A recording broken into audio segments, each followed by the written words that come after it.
오늘 예배 우리 김봉수 집사님 어머님이 예배 참석했어요. 할렐루야 축복합니다. 저는 대학 나와가지고 예수님 믿고 목사가 됐어요. 근데 부모님은 사실 별로 기뻐하지 않았어요.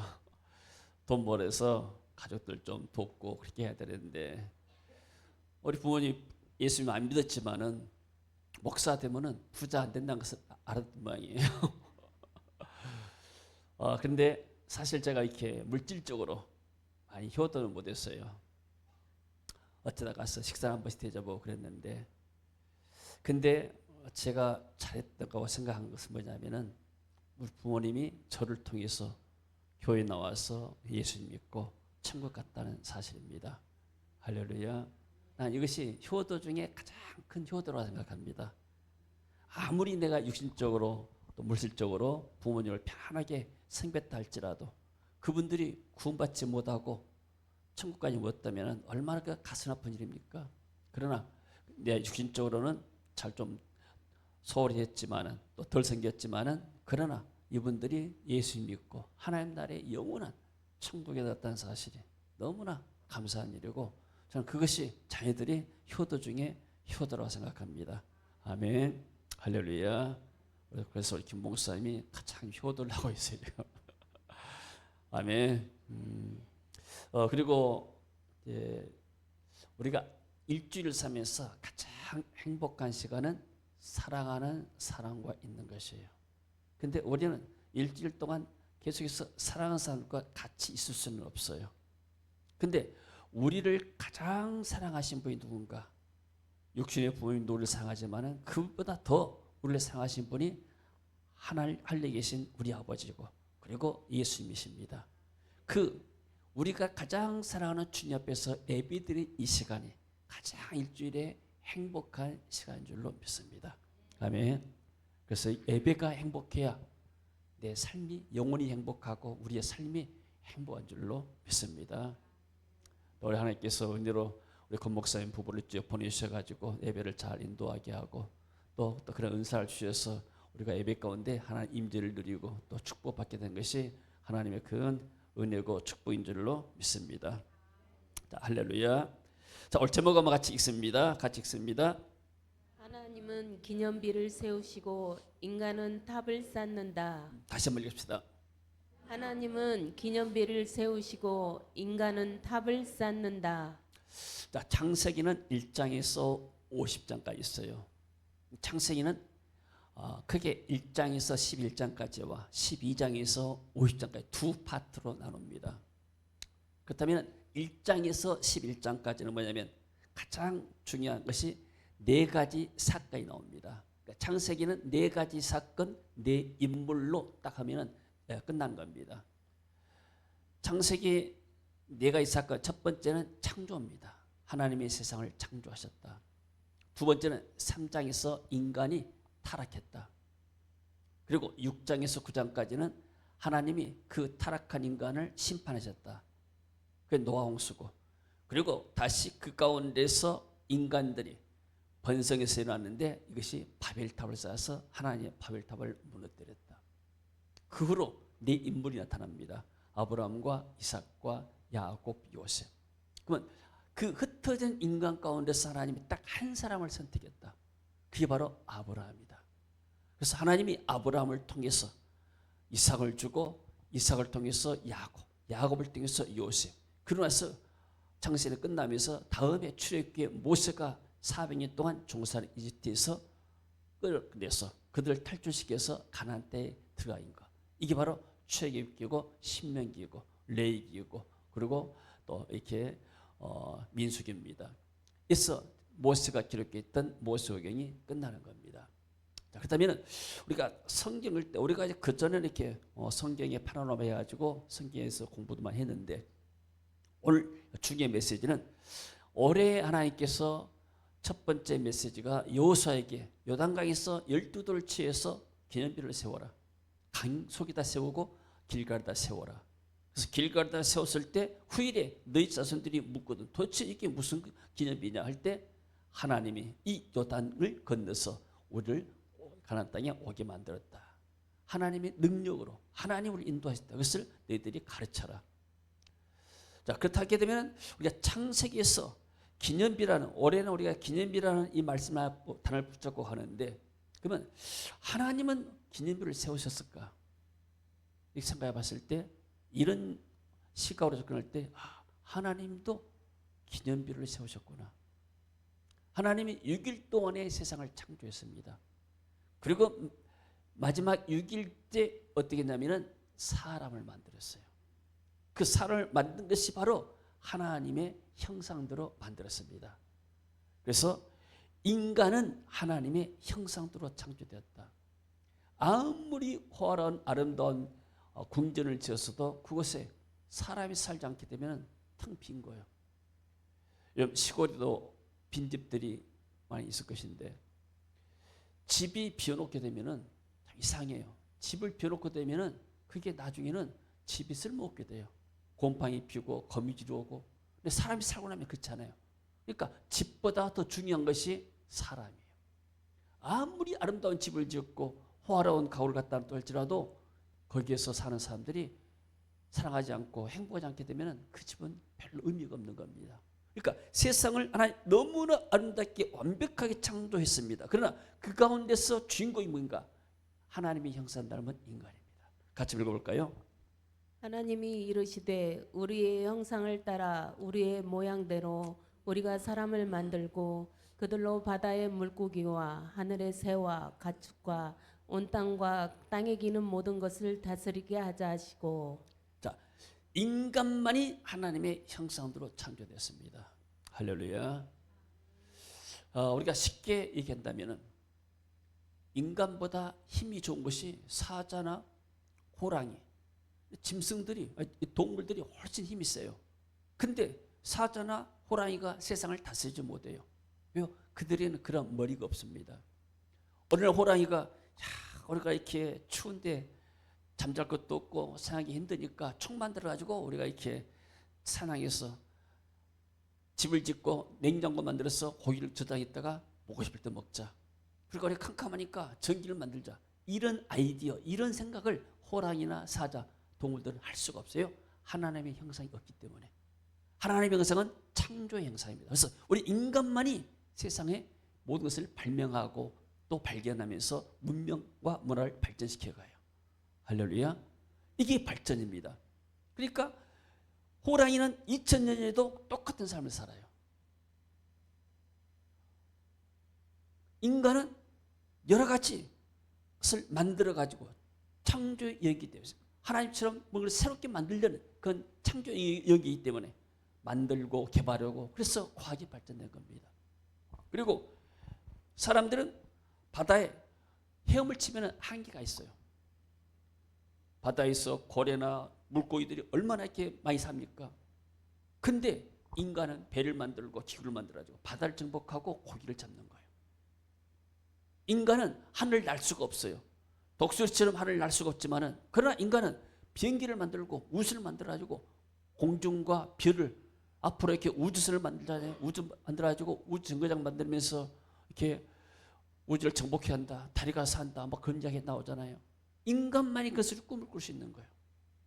호랑이가 어느 날 밤에 달 보다가 저 달이 아름답구나, 우리가 한번 달을 한번 정복해 볼까, 이런 꿈을 꿀 수가 없는 거예요. 인간이 하나님의 형상을 닮았기 때문에. 할렐루야. 그래서 인간이 하나님의 최고의 걸작품이 된 줄로 믿습니다. 자, 그 다음에 인간은 하나님의 성품을 드러내도록 지음을 받았습니다. 같이 한번 읽어봅니다. 하나님이 자기 형상 곧 하나님의 형상대로 사람을 창조하시되 남자와 여자를 창조하시고. 그러니까 하나님이 인간을 통해서 하나님 자신을 드러내기를 원했습니다. 그래서 인간만이 하나님의 성품들을 드러내요. 성경에 보게 되면 모든 것이 다 하나님의 역사인데, 역사를 보게 되면 역사도 마찬가지로 다 하나님의 섭리대로 돌아간 겁니다. 지금 이렇게 베네수엘라라는 나라, 그 대통령이 지금 미국에 잡혀가 들어갔는데, 그 사람이 집권하고 그 앞에 차베스 한 사람 집권하면서 너무나 나라가 망가졌어요. 1000만 명 이상이 막 해외로 나가고 전부 다 이렇게 거지처럼 이제 살아가게 됐는데, 사람들이 석유가 많으니까 석유 팔아가지고 막 복지를 많이 했지 않습니까?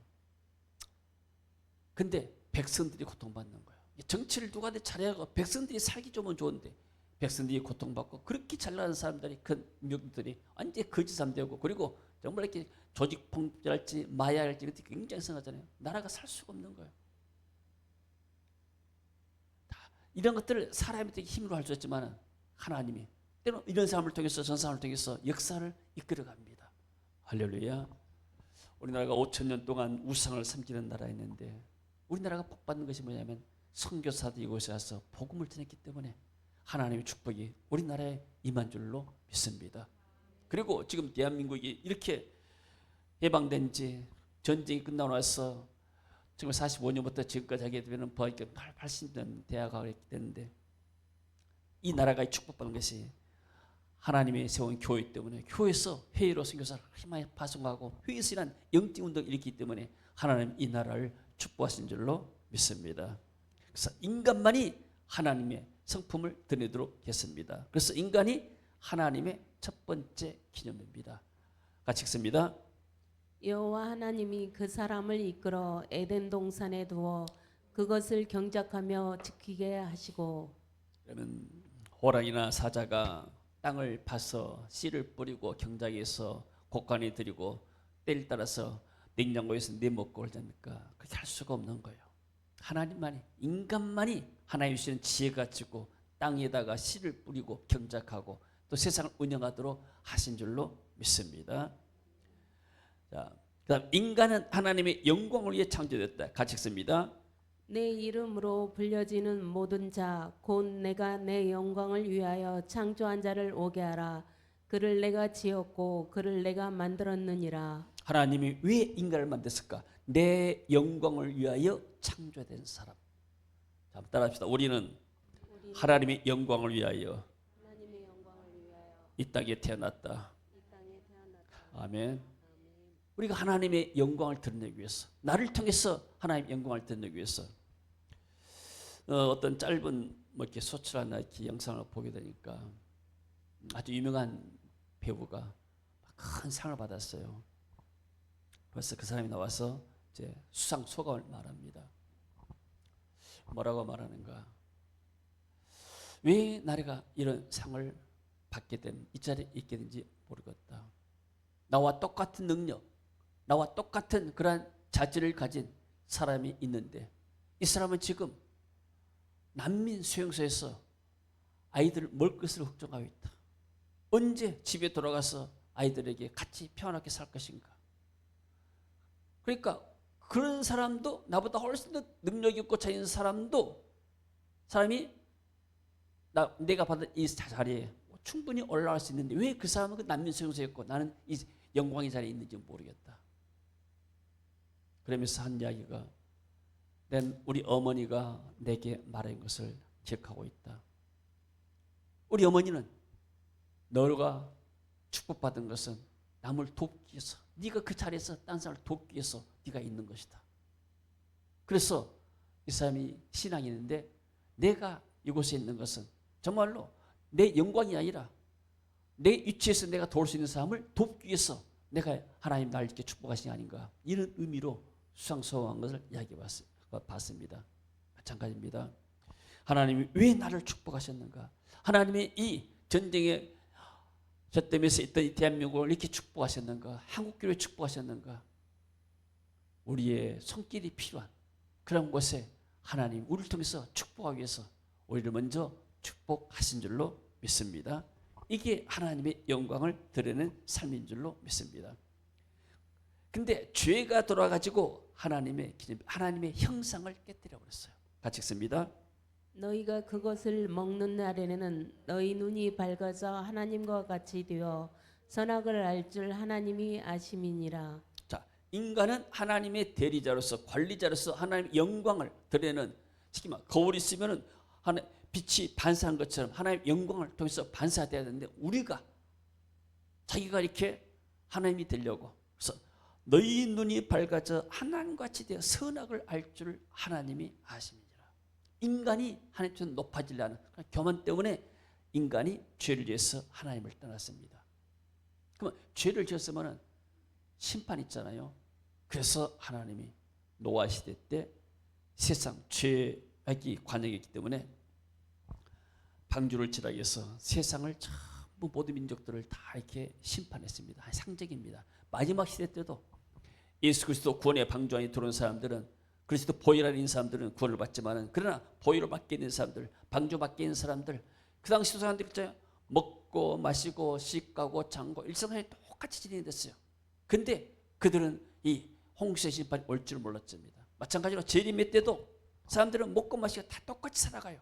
그러나 하나님의 심판의 때, 재림의 때가 온다는 것은 인지하지 못하는 것이죠. 죄가 하나님의 형상, 하나님의 기념비를 깨뜨린 거예요. 그래서 죄 때문에 죽음이 오고 죄 때문에 심판이 왔습니다. 그래서 인간의 모든 마음속에는 다 영원히 살고 싶은 마음들이 있어요. 그러나 죄가 죽음을 낳고 죽음 다음에 심판이, 영원한 심판이 기다리고 있는 것이죠. 그래서 하나님은 세상을 창조했고 인간은 타락했고 하나님 떠났는데 하나님 죄를 심판한 것이 상징적으로 노아의 방주다. 그리고 방주 후에 또 인간이 번성했어요. 그래서 인간이 뭘 했는가? 하나님의 기념비를 세운 것이 아니고 자기의 인간의 바벨탑을 쌓은 겁니다. 바벨탑은 하나님 없는 성공의 상징이에요. 나는 하나님 없이도 성공했다. 그러니까 어떤 사람이 사과 가운데 하나님 안 믿는 사람 있잖아요. 나는 내 힘으로 내가 새벽에 4시 일어나고 밤에 뭐 이렇게 밤중까지 일하면 이렇게 노력해서 내가 내 사업을 일구었다. 자기 자랑할 수 있잖아요. 이게 바벨탑이에요. 하나님 없이 내가 성공했다. 그래서 바벨탑의 핵심은 얼마나 높이 쌓은 데가 아니고 동기입니다. 같이 읽습니다. 또 말하되 자 성읍과 탑을 건설하여 그 탑 꼭대기를 하늘에 닿게 하여 우리 이름을 내고 온 지면에 흩어짐을 면하자 하였더니. 자, 홍수에 인간이 흩어져서 살게 되는데 이 사람들 생각할 때 우리가 뭉치면 살 수 있다. 그래서 탑을 세우게 되면 그 탑이 언제나 우리의 어떤 기준점이 되기 때문에 그 안에 모일 수가 있게 되고 이 주변에서 우리가 살게 되자. 그리고 우리의 이름을 내자. 하나님 필요 없고 우리가 이름을 내자. 인간이 얼마나 똑똑하느냐. 그리고 온 지면에 흩어짐을, 다시는 홍수 같은 심판이 있지 않기를 원한다. 홍수가 덮이면 이 탑 속에 들어가면 되고 이 탑 안에 들어오면 되지 않겠느냐. 인간의 교만, 하나님 없이 성공하고 싶은 그런 마음들이죠. 그래서 바벨탑은 하나님 없는 안전을 추구한 결과입니다. 그들은 흩어지는 것을 두려워했어요. 왜? 뭉치며 산단 말이에요. 온 지면에 흩어짐을 면하자. 그렇게 했게 되죠. 그러나 바벨탑은 하나님 없는 영광을 추구한 사건. 우리의 이름을 내자. 하나님은 하나님의 이름을 드러내고 하나님의 영광을 드러내기를 원하는데 사람들은 우리의 이름을 내는 것, 자기 이름을 내는 것에 관심이 있게 된 것이죠. 그래서 바벨탑은 정체성, 하나님의 형상을 잃어버린 인간의 결과물입니다. 같이 한번 읽습니다. 여호와께서 이르시되 이 무리가 한 족속이요 언어도 하나이므로 이같이 시작하였으니 이후로는 그 하고자 하는 일을 막을 수 없으리로다. 자, 이들이 힘을 합해서 이렇게 하게 되니까 언어도 하나니까 그래서 하나님이 인간의 이것을 못하게끔 인간을 흩어버렸습니다. 그래서 여호와께서 거기서 그들을 온 지면에 흩으셨으므로 그들이 그 도시를 건설하기에 그쳤더라. 언어를 혼자 배운 거예요. 바벨탑 사건을 통해서 언어가 다 나눠있습니다. 그 전까지는 언어가 하나였어요. 그래서 하나님 흩으신 이유는 뭐냐면 이 흩어진 인간과 다시 인간을 구원시켜야 할 계획을 세우기 위해서 창세기 3장 여자의 후손을 내보내기 위해서 한 사람을 선택했습니다. 그것이 바로 아브라함입니다. 그러니까 아담이 하나님의 첫 번째 기념비적인 사람이에요. 하나님의 형상을 맡기 때문에. 인간은 타락했죠. 그래서 나중에 홍수 심판 받았지만은 그러나 이 사람들이 바벨탑에 인간의 탑을 쌓게 된 거예요. 다시 하나님이 어떤 영원한 십자가, 영원한 기념비 십자가를 세우신 겁니다. 하나님의 영원한 기념비가 십자가인데 하나님은 바벨탑을 무너뜨려 놔서 다시 또 대체했습니다. 창세기 15절 같이 봅니다. 내가 너로 여자와 원수가 되게 하고 내 후손도 여자의 후손과 원수가 되게 하리니 여자의 후손은 내 머리를 상하게 할 것이요 너는 그의 발꿈치를 상하게 할 것이니라 하시고. 여자의 후손은 뭐예요? 남자의 후손이 아니란 말이고 죄가 없이 태어난 그런 사람이 나타나서 결국 사단의 머리를 깨뜨릴 것이다. 이건 예언의 말씀이죠. 그래서 십자가는 바벨탑과 정반대 길입니다. 바벨탑 인간이 쌓아 올라갑니다. 그러나 십자가는 하늘 영광을 버리고 주님께서 내려오시게 되죠. 같이 읽습니다. 그는 근본 하나님의 본체시나 하나님과 동등됨을 취할 것으로 여기지 아니하시고 오히려 자기를 비워 종의 형체를 가지사 사람들과 같이 되셨고. 자, 사람들은 세상의 방식과 하나님의 방식이 있는데 세상 사람들은 경쟁에서 남을 짓밟고 이기려는 그런 것들이 많습니다. 경쟁에 살아남기 때문에. 그러나 복음은 뭐예요? 내가 죽고 다른 사람을 살리는 것. 이게 다른 것입니다. 그러니까 만약에 우리 그리스도인들이 그냥 십자가의 그런 은혜를 잃어버리고 세상과 똑같이만 살게 된다면, 똑같이 살게 되면 우리는 하나님 영광을 드릴 수가 없는 것이죠. 자기 욕심대로 자기 어떤 영광을 드러내기 위해서 세상 사람들은 그러잖아요. 항상 자기들이 경쟁에서 승리할 때 노력하고 좋은 것입니다. 그러나 결국은 영광을 자기께 돌리게 돼요. 자, 우리가 이렇게 그리스도인들이 이기적인 것들이 많게 되죠. 나를 위한 것들. 그래서 교회도 그런 것들이 많습니다. 내 교회만 위해서, 나를 위해서. 자, 우리가 이렇게 이런 사역들을 20년 동안 해왔는데 첫 번째는 하나님 은혜고 또 이 안에 뭐가 있냐면은 복음 십자가의 그런 정신이 있는 거예요. 우리가 우리의 희생하면서 이게 뭐예요? 선교적인 마인드입니다. 선교사들은 자기의 삶을 희생해서 이 땅에 왔잖아요. 마찬가지로 그러니까 선교적인 마인드로 우리가 이 사역을 하기 때문에 우리가 희생해도 아깝지 않게 되고요. 그들을 사랑하는 마음, 주님을 사랑하고 영혼들을 사랑하는 마음이기 때문에 아깝지가 않는 거예요. 그리고 이 현실이 굉장히 보람이 있고 기쁨이 되고 할렐루야. 그래서 우리는 내게 유익이 안 된다 하더라도 이게 하나님의 뜻이라면 다 십자가의 걷는 겁니다. 할렐루야. 자, 우리 한국 교회가 이렇게 초대교회에 많은 핍박들이 있었고 또 6.25 전쟁 때도 많은 순교자들이 나타났습니다. 그래서 그러한 순교자들의 신앙 덕분에 하나님이 한국교회를 축복하시고 그리고 또 그 후손인 교회를 축복하신 줄로 믿습니다.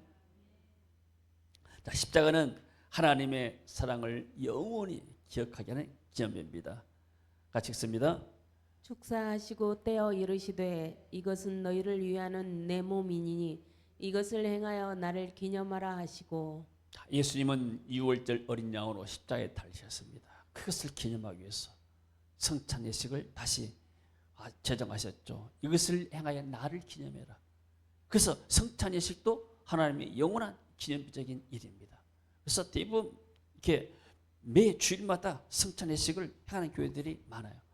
인도네시아나 필리핀은 거의 다 이렇게 매 주일마다 합니다. 한국의 장로교는 보통 1년에 몇 개 절기별로 해서 이렇게 몇 차례씩 안 하게 되는데 사실 성찬을 이렇게 매일 한 것이 굉장히 의미가 있습니다. 심지어 캐톨릭도 매주마다 이렇게 성찬하셔서 떼잖아요. 그래서 축사하시고 때 이르시되 이것은 너희를 위한 내 몸인 이것을 행하여 나를 기념하라. 아멘. 자, 그래서 십자가는 하나님의 사랑을 영원히 기억하게 하는 기념비. 내가 올 때까지 기억하라고 했죠. 그래서 그런즉 누구든지 그리스도 안에 있으면 새로운 피조물이라 이전 것은 지나가시니 보라 새 것이 되었도다. 그래서 그리스도 안에서 우리가 새로운 피조물이 되어서 이제 하나님의 영광을 위하여 나가게 된 줄로 믿습니다. 우리는 하나님의 형상대로 창조되었습니다. 타락했어요. 하나님의 형상을 잃어버렸습니다. 그리스도께서 다시 오셔서 우리 안에 성령의 역사에서 하나님의 형상이 회복되어서 이제는 완전하지 않지만 늘 성장해가면서 하나님의 형상을 드러내고 하나님의 영광을 드러내는 존재가 바로 우리가 된 줄로 믿습니다. 자, 같이 읽습니다. 이에 예수께서 제자들에게 이르시되 누구든지 나를 따라오려거든 자기를 부인하고 자기 십자가를 지고 나를 따를 것이니라. 한국 교회도 정말 기념비적인 신앙인들이 많습니다. 일본 신사참배를 반대하고 순교했던 그런 분들도 있고 그리고 또 교회를 위해서 하나님 나라에서 이렇게 섬겼던 많은 분들이 있습니다. 그러니까 어떤 것이 하나님의 것인가 십자가를 지고 따른 사람들, 어떤 어려움과 핍박 가운데서도 자기 맡겨진 십자가를 감당하고 예수님을 따랐던 사람들이 하나님 앞에서 기억되는 그런 기념비적인 삶을 살게 됐습니다. 우리가 이렇게 여러분들의 정말 헌신으로 이런 사역들을 한다는 것 자체가 제가 20년 동안 우리가 이렇게 사역해 왔지만은 지금 생각하면 우리 힘으로 한 것이 아니고 하나님께서 은혜를 주시고 또 이름처럼 정말로 신실하고 좋은 일꾼들을 붙여가지고 정말 여러분들 일당백의 그 역할을 감당하면서 이런 사역들을 해온 줄로 믿습니다. 하나님의 감사드리고 하나님의 은혜입니다. 그래서 이것이 이런 통해서 우리의 희생을 통해 우리의 선교를 통해서 기념비적인 그런 일들이 일어나게 된 줄로 믿습니다. 십자가는 새로운 삶의 방향을 제시하는데 여기도 기념이라는 말이 나오는데 같이 한번 볼까요? 내게 도단을 쌓고 그 위에 내 양과 소로 내 번제와 화목제를 드리라. 내가 내 이름을 기념하게 하는 모든 곳에서 내게 임하여 복을 주리라.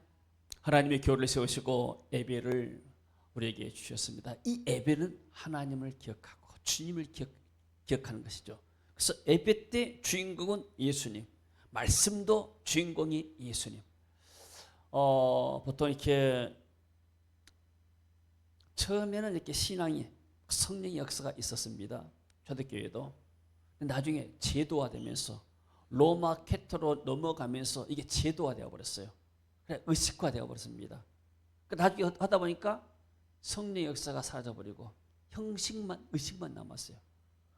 겉으로 볼 때는 굉장히 의식이 화려하고 뭐하지만 그 안에 그리스도의 복음이 없고 성령의 역사가 없게 되니까 말라 죽는 거예요. 그래서 개혁가들 루터나 칼빈, 쟁굴리 이런 사람들이 나와서 개혁교회를 만들었습니다. 성경으로 돌아가자. 하나님의 영광을 오직 하나님의 영광에서 살자. 그러면서 개혁교회를 만들었잖아요. 그러니까 주님께서 토단을 쌓고 그의 양과 소로 번제드린다. 말 뭐예요? 모든 구약의 제사는 그리스도의 희생을 상징하잖아요. 그리스도가 복음의 중심이 돼요. 그래서 말씀도 항상 그리스도, 설교도 항상 그리스도가 중심이 될 때 그것에 뭐가 있느냐? 하나님의 임재, 성령의 역사가 있게 된 줄로 믿습니다. 그리고 내게 임하여 하나님 임재 축복이고 복을 주겠다. 하나님 벌써 우리 예배 가운데 우리의 삶 가운데 오신다는 것 자체가 그게 축복이 된 줄로 믿습니다. 그래서 우리가 늘 하나님을 다시 기념하는 것이 바로 예배고 이 예배를 통해서 우리의 심령이 복을 받게 되고 우리의 가정과 우리의 나라가 복을 받게 된 줄로 믿습니다. 북한은 예배당을 다 막아버렸잖아요. 공산주의는 유물론자입니다. 공산주의는 신앙의 자유를 허락하지 않습니다.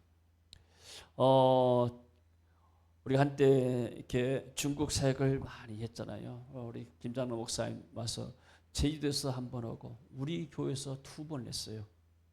우리 교회 있을 때는 우리 교회 이름으로 초장을 내가지고 했는데 상당히 여러 가지 어려웠지만은 그래도 이분들이 와서 훈련 받고 갔는데 그 후로 우리가 이렇게 못 들어가고 있어요. 지금도 중국 상황이 그렇게 좋지가 않습니다.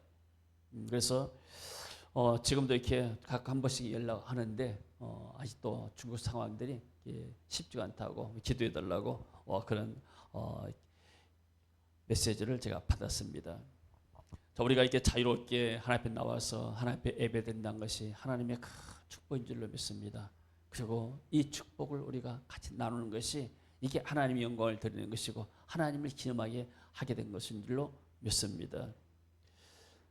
지난 이제 35기 때 11월 달에 했을 때 날씨도 추웠지만은 오신 분들이 다 이렇게 어려운 지역에서 왔어요. 이분들이 내가 궁금한 것은 이분들이 어떻게 차비를 마련해서 왔을까? 부부가 오게 되면 최소한 100만 원 들잖아요. 그 어려운 환경 가운데서 생활비도 받기 어려운 그런 환경 가운데서 에어컨도 없고 뭐 그런 집에서 살면서 여러분들 어떻게 했었기에 차비를 마련해가지고 여기서 훈련 받았을까? 보통 사람들은 막 이렇게 큰 교회 목사님들이 와서 훈련 받고 그러면 좋게 생각하는데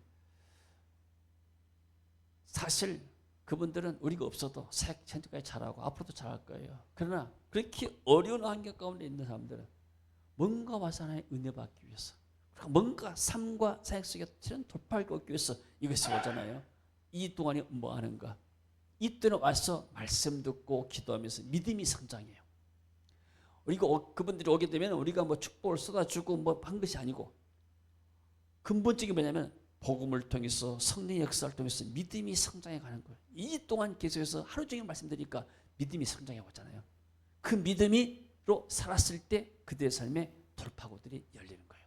이게 올립니다. 무조건 집에서 오면 축복받는 것이 아니고 와서 말씀 듣고 기도하다 보게 되면 옛날의 신학들이 회복이 되고 또 동료들 만나고 또 강사들 메시지와 간증을 통해서 새로운 도전을 받게 되고 나도 이런 삶을 살고 이런 기도 제목을 가지고 가야겠다. 그러다 보게 되면 이런 돌파구의 역사들이 일어나고 그들의 삶 가운데 하나님만한 간증들이 일어나게 됩니다. 이것이 바로 우리들이 했던 사역의 열매고 우리의 보람이 됩니다. 그래서 정말 우리가 이렇게 어려운 현장의 사역자들을 돕는 것 이것이 우리는 좀 불편하고 좀 힘들고 뭐하지만은 그러나 하나님이 우리에게 주신 특권이고 위에서 사명이고 또 우리에게 주신 은혜가 된 줄로 믿습니다. 다 결론입니다. 자, 우리는 모두 무언가 세우고 살고 있습니다. 문제는 우리가 무엇을 세우는가. 우리가 관광을 가게 되면 다 어떤 곳에 방문하는가 기념비가 될 만한 거. 보통 탑을 쌓아놓고 뭐 세부더니까 라뿔라뿔한 동상이 있어요. 기념비를 세웠더라고.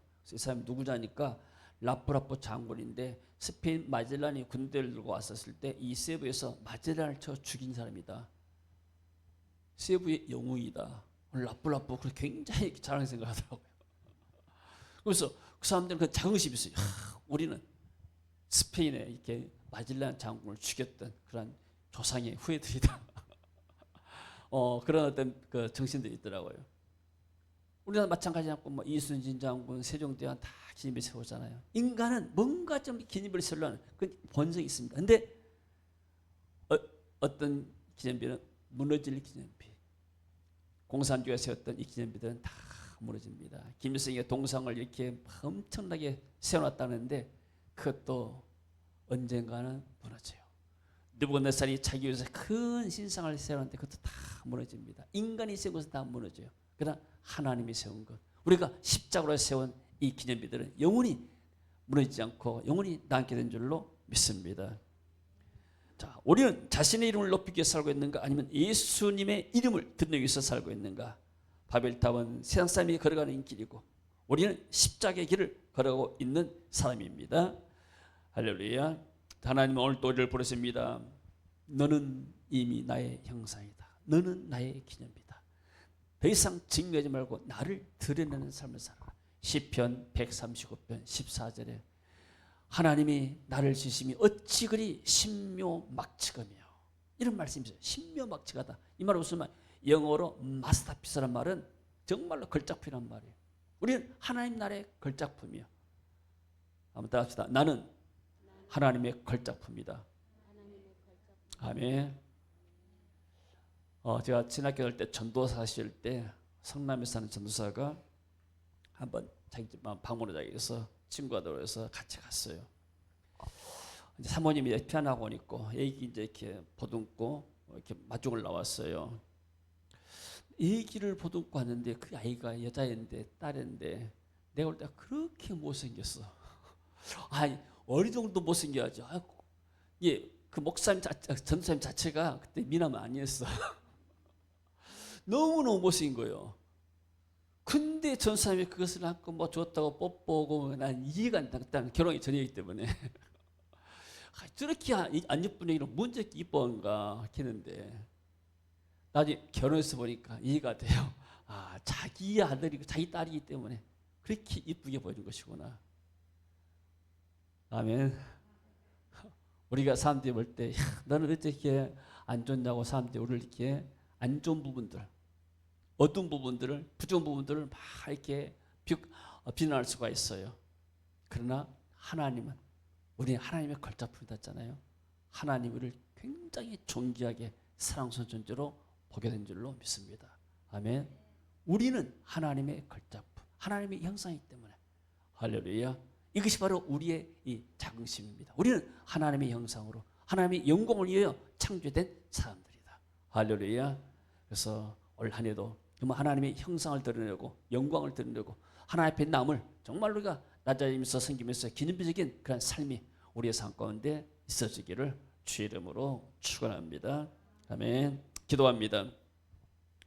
주님 은혜를 감사합니다. 여호수아가 길갈에 기념비를 세웠던 것처럼 하나님 2026년도에 우리도 하나님 나라의 새로운 기념비를 세우기를 원합니다. 주여 우리의 가정을 축복하시고 자녀들을 축복하시고 우리가 1년을 살아가면서 나를 위해서 한 것이 아니고 복음과 또 교회를 위하 하나님의 나라를 위해서 살 수 있는 한 해 되게 하시고 하나님이 기억할 만한 기념비적인 삶을 살 수 있도록 주여 도우시고 역사하여 주시옵소서. 예수님 이름으로 기도합니다. 아멘. 자, 일어서서